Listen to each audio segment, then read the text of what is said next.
This video is not sponsored by Daily Harvest. However, I will have a link in both the description box and the comments for you to get a $25 discount on your first Daily Harvest order. When you use my link, I also get a discount, so thank you so much for using it if you do, and let's get into the video.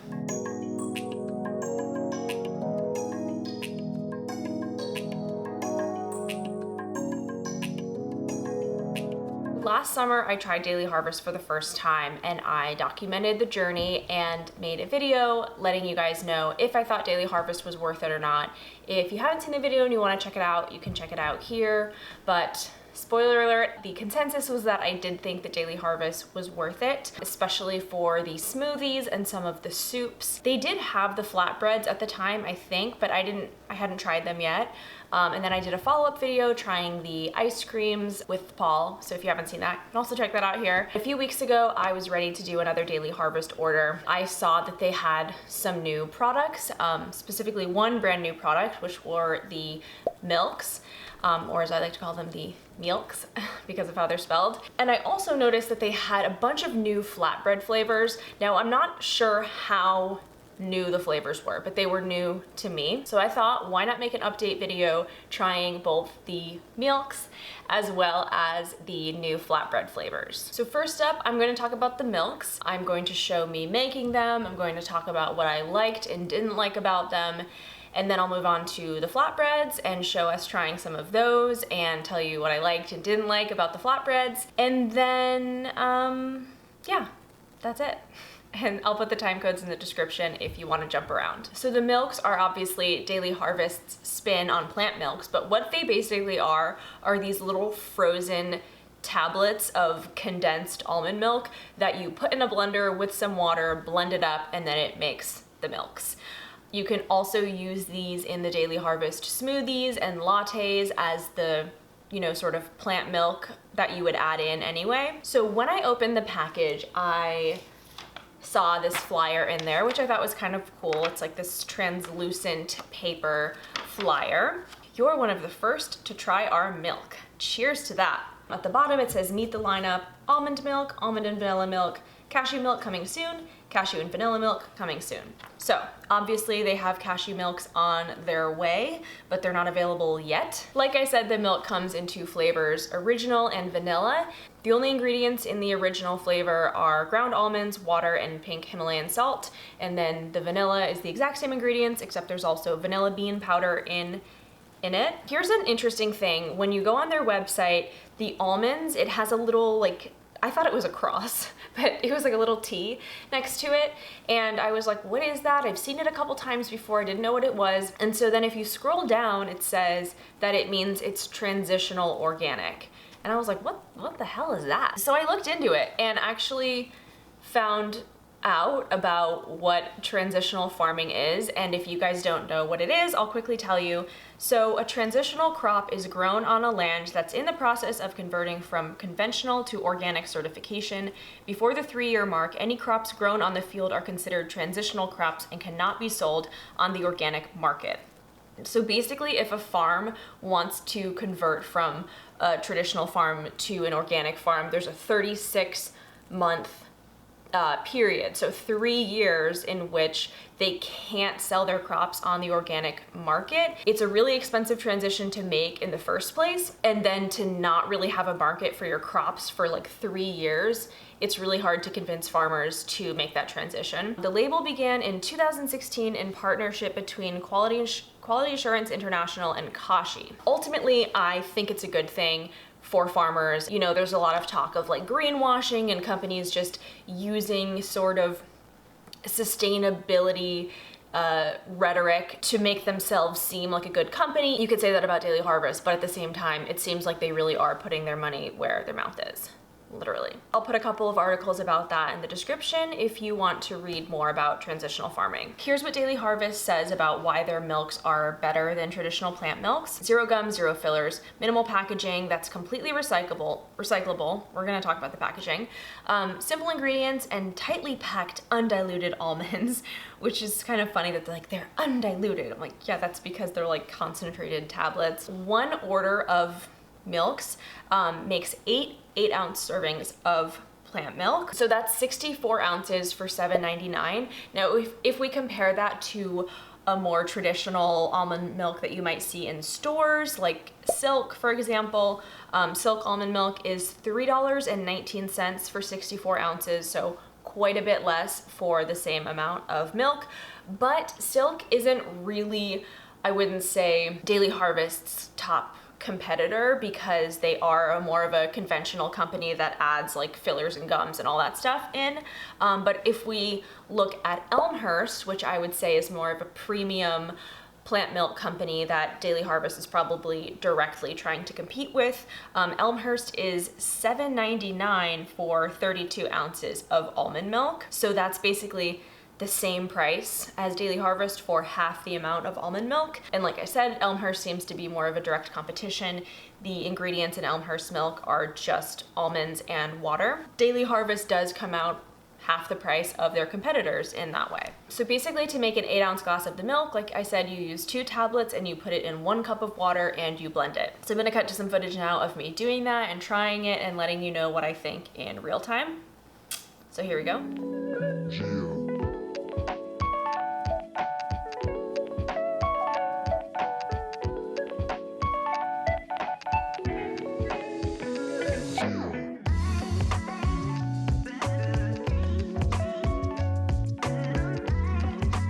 Cheers.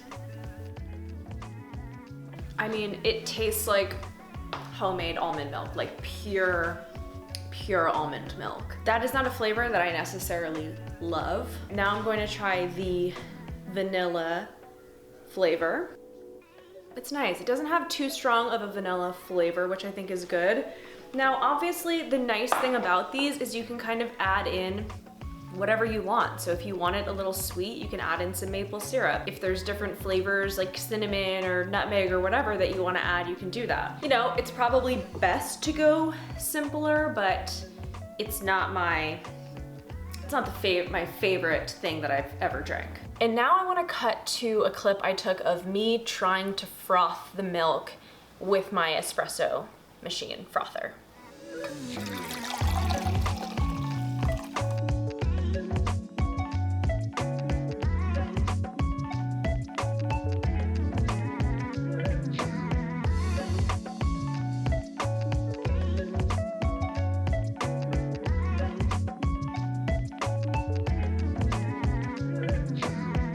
So as you can see, it didn't really froth that much. Certainly no more than it frothed just in the Vitamix. So I would say it's completely not worth it to try to froth it with your espresso wand when you have to blend it anyway and you're not getting any more froth out of frothing it than out of blending it. So then I decided to try mixing both the milk, so the almond and the vanilla, back in the blender and adding a little bit of maple syrup because I did feel it just needed that little touch of sweetness, and that actually improved the flavor quite a bit, so I would recommend that personally. All right, so now let's talk about what I liked and didn't like about the Mylks. I really liked the simplicity of it. I get so upset when there's stevia in something, or just too much sugar, because you can add in your own sweetener at home, but you can't take it out once it's in there. So it's refreshing to see a product that just doesn't have anything sweet added to it, and you can customize it exactly how you want, like I said. It's just kind of a cool, innovative concept. I don't know for sure that Daily Harvest is the first company to ever do something like this. I'm guessing they're not, but it's just something different. It's just Daily Harvest putting their own spin on something and saying, hey, look, we're doing this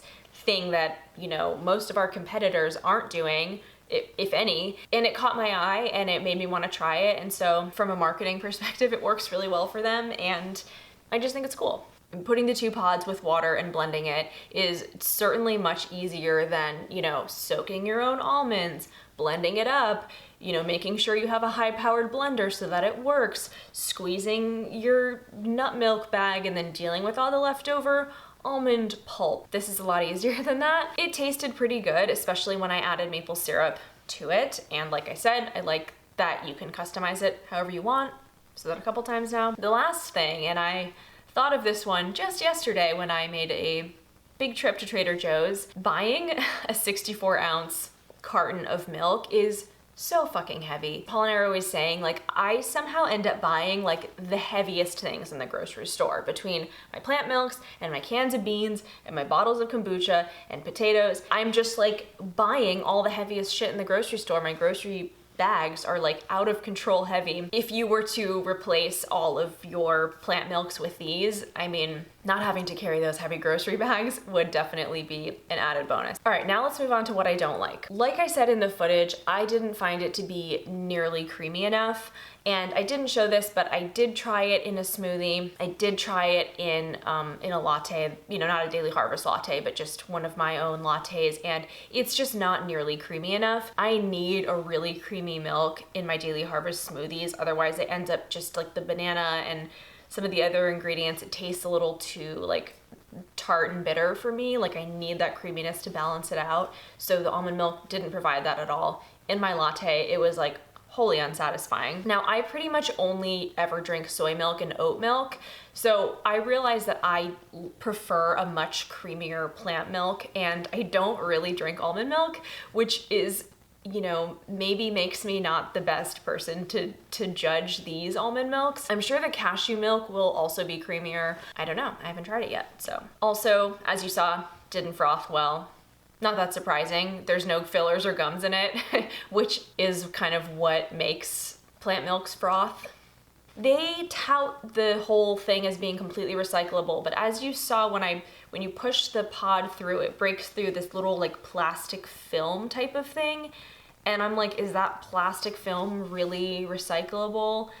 I don't know, like the plastic of the whole container seems pretty sturdy. I bet that would be recyclable, but those little flimsy plastic pieces being attached to it, would that affect the recycling process? I don't know. Another thing that is, you know, a bit of a concern is that almonds are tree nuts, which a lot of you probably know are super water intensive, and that's why almonds are considered just not a super eco-friendly plant milk, although way less water intensive than dairy milk. But within the plant milk spectrum, a lot of people say that like almond and cashew milk are like the least environmentally sustainable, and those are the two plant milks that Daily Harvest is coming out with to start. So being that Daily Harvest is a company that is very much like environmentally focused, that's obviously part of their company ethos and mission, I hope that they will eventually come out with like all different versions of the milks, maybe like a soy, a hemp, an oat. And also on the topic of plant milk and sustainability of certain plant milks, I found a really interesting article that kind of went through all the different versions of plant milks and talked about the environmental impact of all of them. And it's really not as simple as like almonds are horrible and oats are great, because there's a lot of different variables. Like some are really water intensive, but then others are really land intensive. And I learned a lot from this article, so I'm gonna put that in the description too if you wanna check it out.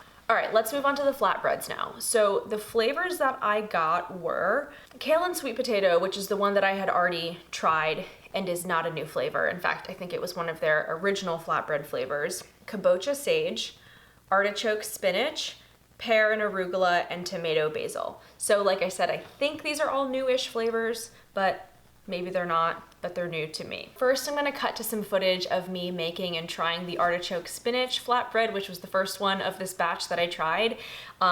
Then I'll come back and talk about the other flavors.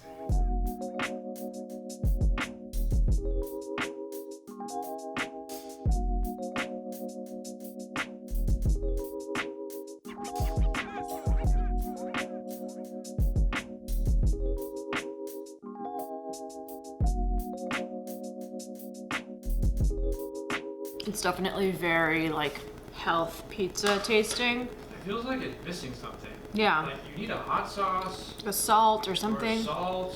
Which is weird because there's so much stuff apparently in it. Broccoli, artichoke, spinach, cauliflower, tahini, thyme. Because it's so thin, cools off very, very quickly. Which is good if you want to eat it quickly, but you don't have much time. What is this? Don't tell me there's celery on here. Not again. There's celery. This is just like my last video where I had this nice kind of like tomatoey cheesy bowl, and then there was celery, and I was like, what is celery doing in here? Seriously, it doesn't go with the flavors. Yeah, that's Celery okay. on pizza? Yeah, I agree. It's not like they hid it. There's like chunks of it. It adds no flavor, doesn't add a great texture. Really. Yeah, it's bizarre. Get rid of the celery, Daily Harvest. Adding a little lemon on here, you know? A little better. Still though, I'm pissed about the celery.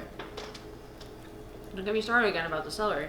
So obviously I really didn't like that one, and the bar was then set pretty low for the other flavors. The next ones we made were the kabocha sage and pear arugula flavors. So the kabocha sage was pretty good, had a really nice flavor.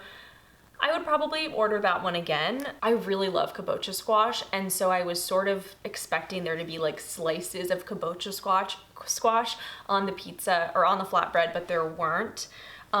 And what I realized was that if you look at the box, it will say like the flavor in big letters, but then up here it will say sweet potato flatbread. And then on this one, it says cauliflower flatbread. So there's the flavors, and then the base of them are either made out of, from what I can tell, sweet potato, broccoli, or cauliflower.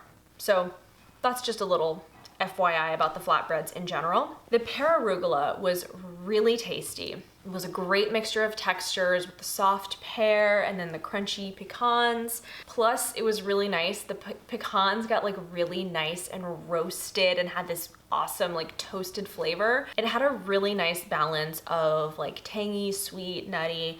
It reminded me a lot of the salad I made a few videos ago. I would definitely order this one again, and I would say it was my favorite of the Daily Harvest flatbreads that I've tried. So then the last two that we made were the sweet potato kale and the tomato basil. I was actually really pleasantly surprised by the sweet potato kale this time. I don't remember liking it that much the first time I tried it. It was really flavorful, had a nice texture. I think, I don't know, when I tried it the first time, maybe my expectations were too high. This time my expectations were lower, and I was able to enjoy it more. The tomato basil was good, but it was really nothing special. I was looking forward to this flavor. I thought it would be really good. I don't know, just something about the little, like tiny little chopped up tomato pieces on top, and then they just kind of sat there like, I thought it would be like maybe like thinly sliced tomatoes, like covering the flatbread, but probably wouldn't order it again. But it wasn't terrible. It wasn't as bad as the artichoke spinach. There wasn't celery on it, so it's got that going for it. Let's go to what I liked and disliked about the flatbreads in general. They make for such a quick and easy lunch or dinner. The days that we made these, whether we were making them for lunch or dinner, it was just such a relief to just like turn on the oven, open the packages, put them in, done. 20 minutes later, eat them. The thing that I love the most about Daily Harvest is the convenience, and these flatbreads are without a doubt the most convenient Daily Harvest product that I've tried. I feel like they're really nutritious, full of fiber, a lot of micronutrients, a lot of plants, all good stuff. They're pretty filling. Splitting two between the two of us felt pretty satisfying. So if you were just one person eating one, I think feels pretty satisfying for a lunch, maybe even a dinner, although you might want to add a little more to it with the dinner. Now let's move on to what I didn't like. They're not super high in protein.